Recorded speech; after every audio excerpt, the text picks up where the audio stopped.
రావు గారు నమస్తే. అవినీతికి వ్యతిరేకంగా జంజీలు రోడ్డెక్కుతున్నారు. రీసెంట్గా నేపాల్లో చూసాం, ఇప్పుడు ఫిలిప్పైన్స్లో జంజీ పెద్ద విప్లవం సృష్టిస్తోంది. ఏంటి ఫిలిప్పైన్స్లో ఏం జరుగుతోంది, అసలు ఈ జంజీల విప్లవానికి కారణం ఏంటి, ప్రస్తుతం అక్కడ పరిస్థితి ఏంటి అంటే ఏం చెప్తారు?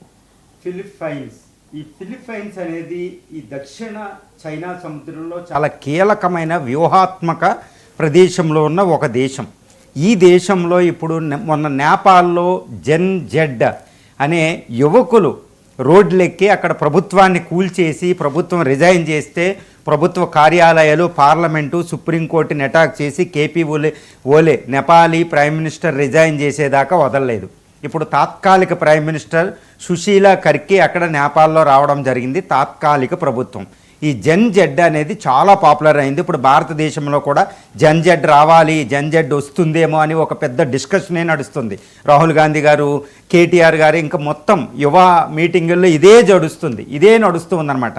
ఇదే జెన్ జెడ్ ఇంకొక ఉగ్ర రూపాన్ని మనం ఫిలిప్పైన్స్లో చూడవచ్చు. ఫిలిప్పైన్స్ అనేది ఒక డెమోక్రటిక్ కంట్రీ, అమెరికా నుంచి స్వతంత్రం పొందిన కంట్రీ. ఇప్పుడు ఈ కంట్రీలో ఫ్లడ్ స్కాండల్ అంటే 2016, 15, 22లో భయంకరమైన ఫ్లడ్స్ వస్తాయి. ప్రపంచంలోనే అతి భయంకరమైన తుఫాన్లు అంటే టైఫూన్స్ అంటారు పసిఫిక్ మహాసముద్రంలో.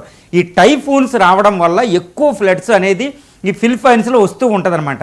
ఈ ఫిలిప్పైన్స్లో ఈ ఫ్లడ్ కంట్రోల్కి చాలా ఒక 985 స్కీమ్స్ తీసుకొచ్చారన్నమాట. ఈ స్కీమ్స్లో $9.5 బిలియన్ నిధులు కేటాయిస్తే అందులో సగం వరకు వీళ్ళు కాంట్రాక్టర్లు, పొలిటీషియన్స్, మీడియా వాళ్ళ చేతుల్లోకి వెళ్ళిపోయినాయి అనమాట. వాళ్ళ చేతుల్లో ఇప్పుడు వందలాది లగ్జరియస్ కార్లు, పెద్ద పెద్ద హోటళ్ళు. అక్కడ ఒక కథనం కూడా వస్తుంది ఫిలిప్పైన్స్లో. అదేంటంటే నిన్నటి వరకు ఒక రిసెప్షనిస్ట్గా ఉన్న ఒక వ్యక్తి నైట్కి నైటే కరోడ్పతి అయిపోయి పెద్ద పెద్ద భయంకరమైన లగ్జరియస్ కార్లతో తిరుగుతున్నాడు అన్నమాట, పెద్ద పెద్ద బంగళాలతో, మనీలాలు. ఇవన్నీ ప్రజల సోషల్ మీడియాలో ఇవన్నీ వెళ్ళేటప్పటికీ ఒక స్కాండిల్ ఎలా వచ్చింది, ఒక భయంకరమైన కరప్షన్ ఉంటే ఎలా ఉంటుందో, ఒక పక్కన పేదరికం ఉంటూ ఇంకొక పక్కన రిచ్ ఎలా అయిపోతారని నెపో కిడ్స్ ఇప్పుడు నేపాల్లో వచ్చినట్టు అక్కడ కూడా భయంకరమైన ప్రొటెస్టులు జరుగుతుంది. జెన్ జెడ్ అంతా రోడ్ల మీద ఉన్నారు. నిన్న సుమారు 4-5 లక్షల మంది యువకులు మొత్తం ఇప్పుడు ఫిలిప్పైన్స్లో ఉన్న అన్ని సిటీల్లో, మనీలా, ఈ క్వాజాన్ లాంటి సిటీల్లో బయటికి రావడం జరిగింది. గవర్నమెంట్ అదుపు చేయలేని పరిస్థితి, ఆర్మీ యువకుల్ని జెన్ జెడ్ వాళ్ళని అదుపు చేయలేని పరిస్థితి అనమాట. ఫిలిప్పైన్స్ అధ్యక్షుడు ఫెర్డినాండో జూనియర్ కూడా ఆయన ఒకటే మాట అన్నాడు, ఈ ప్రొటెస్టులు జరగవలసిందే, నేను అధ్యక్షుడిని కాకపోతే నేను కూడా ప్రొటెస్టులో పాల్గొనేవాడిని అని ఆయన చెప్పాడు. ఇప్పుడు ఇక్కడ $2 బిలియన్ నుంచి $5 బిలియన్ వరకు వేస్ట్ అయ్యింది. అది ఇప్పుడు ఫిలిప్పైన్స్ కరెన్సీని ఏమంటారంటే పెసో అంటారు. సుమారు 585 బిలియన్ల పెసోలు అనమాట. అంటే దాన్ని డాలర్లో కొలిస్తే $9.5 బిలియన్ అయినాయి అనమాట. దాంట్లో ఏంటంటే గోస్ట్ ప్రాజెక్టులు, అసలు ప్రాజెక్ట్ కట్టకుండానే ప్రాజెక్టులు కట్టినట్టు, నాణ్యత లేని ప్రాజెక్టులు కట్టడం, వరద గట్లు, ఇవన్నీ. ఇది అయ్యేటప్పటికి రీసెంట్గా ఒక టైఫూన్ వచ్చేటప్పటికి ఇవన్నీ విఫలం అయిపోయినాయి అనమాట ప్రాజెక్టులు. అందుకే ప్రజల్లో అది ఒక పెద్దది వచ్చింది.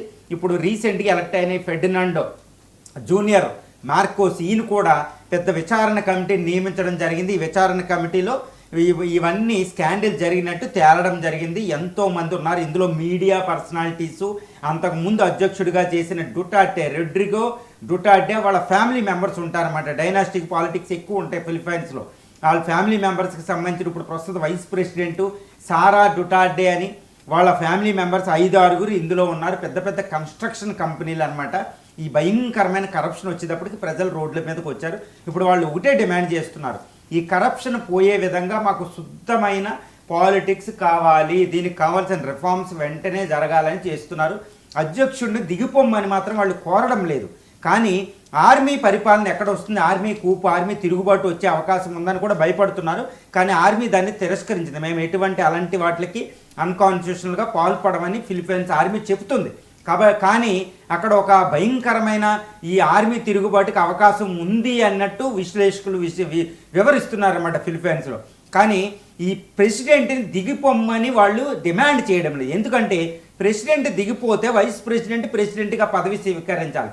ఆవిడ ఇంకా ఘోరంగా రీసెంట్గా పెద్ద ఆవిడ మీద విచారణ జరుగుతుంది. ఇప్పుడు ఆవిడ ప్రెసిడెంట్ వస్తే ఇంకా ఘోరమైన పరిస్థితి వస్తుంది అని ప్రజలు భయపడుతున్నారన్నమాట. ఇప్పుడు రొడ్రిగో డుటార్టే అని అంతకుముందు ప్రెసిడెంట్గా పనిచేసిన ఆయన ఏదో వార్ క్రైమ్స్కి అంటే డ్రగ్స్ కంట్రోల్కి సంబంధించిన ఎన్నో ఎన్కౌంటర్లు ఆయన చేయడం వల్ల వేలాది మంది చనిపోయారనమాట ఇల్లీగల్ ఎన్కౌంటర్స్లో. అందుకనే వార్ ఆన్ హ్యుమానిటీ అంటే హ్యూమన్ రైట్స్ వైలేషన్ గాను ఆయన ఇంటర్నేషనల్ కోర్ట్ ఆఫ్ జస్టిస్ ఆయన అరెస్ట్ చేసి ఈరోజు హేగ్లో నిర్బంధించడం జరిగింది.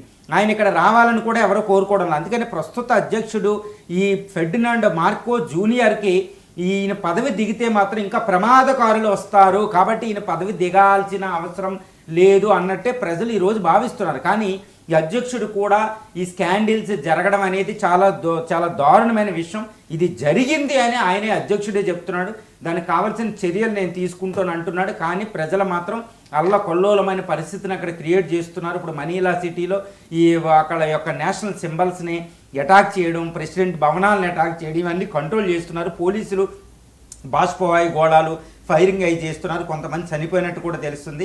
ఇప్పుడు ఈరోజు నేపాల్ కాఠ్మాండ్లో జరిగిన, శ్రీలంకలో జరిగిన, బంగ్లాదేశ్లో ప్రొటెస్టులకు మాదిరిగానే ఇప్పుడు ఫిలిప్పైన్స్లో భయంకరమైన ప్రొటెస్టులు జరుగుతున్నాయి. ఇక్కడ పెద్ద గుణపాఠం ఏంటంటే ప్రజాస్వామ్య దేశాల్లో కరప్షన్కి ఎక్కువ అవకాశం ఉంటుందా అంటే ప్రజాస్వామ్య దేశాల్లోనే కాదండి, ఇప్పుడు చైనాది లాంటి దేశాల్లో కూడా ఉంటుంది. కాకపోతే ప్రజలు రోడ్ల మీదకి వచ్చి ప్రొటెస్టులు చేయలేరు. కాకపోతే ఇప్పుడు ప్రజాస్వామ్యం ఉన్న దేశాలు ఇప్పుడు ఫిలిప్పైన్స్ అని, నేపాల్ అని, ఈ శ్రీలంక ఇలాంటి దేశాల్లో కాస్త ప్రజాస్వామ్యం ఉంటుందన్నమాట. కాబట్టి హక్కులు ఉంటాయి కాబట్టి వాళ్ళు ఈజీగా రోడ్ల మీదకి రాగలుగుతారు. అలాంటిది కమ్యూనిస్టు దేశాల్లో కరప్షన్ జరగదనేమి కాదు, ఇది ఒక ఇదండి. కాకపోతే ఇండియాలో కూడా జెడ్ ఇప్పుడు ఓటింగ్ అంటే ఫ్రాడ్ ఓటింగ్ నుంచి దేశాన్ని, రాజ్యాంగాన్ని, ప్రజాస్వామ్యాన్ని కాపాడాలని అక్కడ రాహుల్ గాంధీ గారి స్టేట్మెంట్ ఇవ్వడం. ఇప్పుడు రీసెంట్గా యువ సమ్మిట్లు వీటిలో ఎక్కడ డిస్కషన్ జరిగినా జెడ్ మీదే చర్చ జరుగుతుంది. కాకపోతే ఇప్పుడు ఫిలిప్పైన్స్లో జెడ్ వచ్చేటప్పుడు మళ్ళీ జెడ్ అనేది పెద్ద ప్రపంచవ్యాప్తంగా వస్తుంది. కాకపోతే ఇక్కడ ఒక విషయాన్ని గమనించాలి, ప్రతి దేశంలో భయంకరమైన కరప్షన్ ఉంటే ప్రజలు సహించే పరిస్థితి లేదు. ఎందుకంటే గ్లోబల్లో ఎన్నో యుద్ధాలు జరుగుతున్నాయి, ఎకనామికల్గా ఆర్థిక మాంద్య పరిస్థితులు ఉంటున్నాయి, ఎగుమతులు దిగుమతుల మీద ఈ సుంకాలు, ఇప్పుడు అమెరికా అధ్యక్షుడు పెట్టిన సుంకాలు అనేవి, ఇప్పుడు యుద్ధం వల్ల ఇన్ఫ్లేషన్, ద్రవ్యోల్బణం పెరిగిపోవడం, రేట్లు పెరిగిపోవడం, అన్ఎంప్లాయ్మెంట్ పెరిగిపోవడం వల్ల ప్రజల్లో ఒక రకమైన అసంతృప్తి ఉంది. ఈ అసంతృప్తి సమయంలో ఈ కరప్షన్ అనే విషయం వచ్చేటప్పటికి ప్రజలు ఇంకా సెన్సిటివైజ్ అయ్యి రోడ్ల మీదకి వస్తున్నారు. ఒక విప్లవాత్మకమైన విషయాలు జరుగుతున్నాయి. ఇలాంటి విప్లవాత్మక నుంచి ఇండియా కూడా చాలా జాగ్రత్తగా ఉండాలి. ఎందుకంటే ఎక్కడికక్కడ కరప్షన్ అనేది నిరోధించుకోగలగాలి, ఎక్కడికక్కడ పెద్దాన్ని నిరోధించాలి. ఇలాంటి జెడ్ విషయాలు, జెడ్ మూమెంట్లు అనేవి ఇండియాలో రావడం అసంభవం అండి. ఎందుకంటే ఇండియా అనేది లీగల్ సిస్టము, కాన్స్టిట్యూషనల్ సిస్టమ్ చాలా పకడ్బందీగా ఉంటాయి. ఎందుకంటే ఎంత కరప్షన్ లేదు అని కాదు, కరప్షన్ ఉంటుంది. కానీ అంత భయంకరమైన కరప్షన్కి ఇప్పుడు ఫిలిప్పైన్స్, నేపాల్ లాగా అంత భయంకరమైన నిరోధం లేని ఒక అన్ప్రివెంటివ్గా కరప్షన్ వెళ్ళిపోయే అవసరం అనేది భారతదేశంలో ఉండదు. కాబట్టి ఇండియాలో చెక్స్ అండ్ బ్యాలెన్స్ ఉంటాయి. కాబట్టి జెడ్ లాంటి మూమెంట్లు ఇండియాలో రావు.